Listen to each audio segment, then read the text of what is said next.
तो दुनिया की गुलशन में रात रानी बन गई, जिंदगी मेरी एक किताब की कहानी बन गई।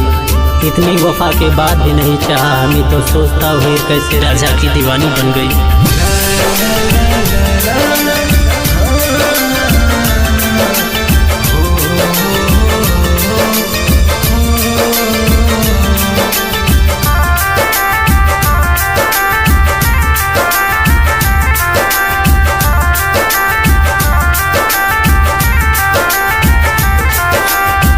हैदर के तोड़लू सपनावा तू भइलू दुश्मनवा हो।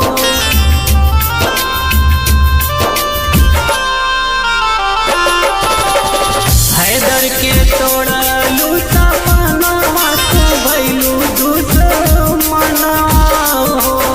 हैदर के तोड़लू सपनावा तू भइलू दुश्मनवा हो। अपने हाथे सीमा पियाई दो जहरिया हम दे दिया अपन जनवा हो।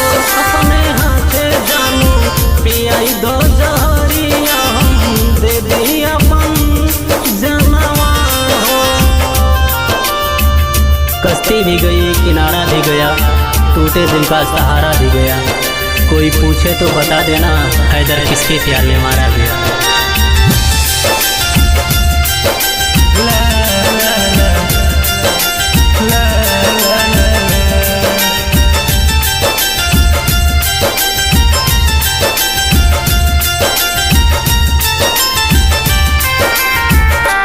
तू खुश बाड़ू सचिनवा के साथ में, हमरा न लौके कुछ जियब के करात में।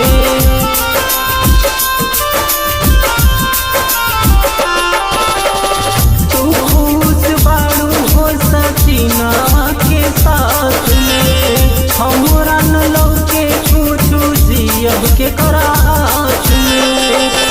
तू ही बाड़ू दिल के धड़कनवा हो, लगी नहीं मनवा हो। अपने हाथे सीमा पियाई दो जहरिया हम दे दिया अपन जनवा हो। अपने हाथे जानू पियाई दो जहरिया हम दे दिया अपन जनवा हो।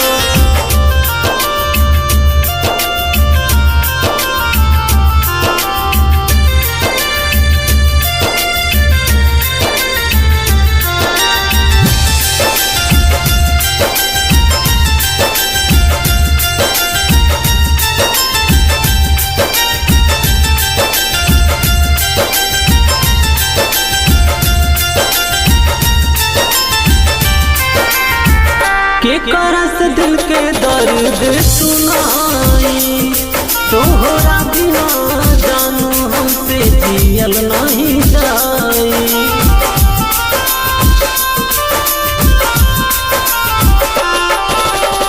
के करस दिल के दर्द सुनाई, तोहरा बिना जानू हमसे जियल नहीं जाई।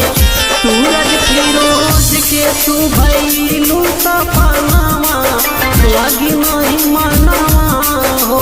अपने हाथे सीमा पियाई दो जहरिया हम दे दिया अपन जनवा हो। अपने हाथे जानू पियाई दो जहरिया हम दे दिया।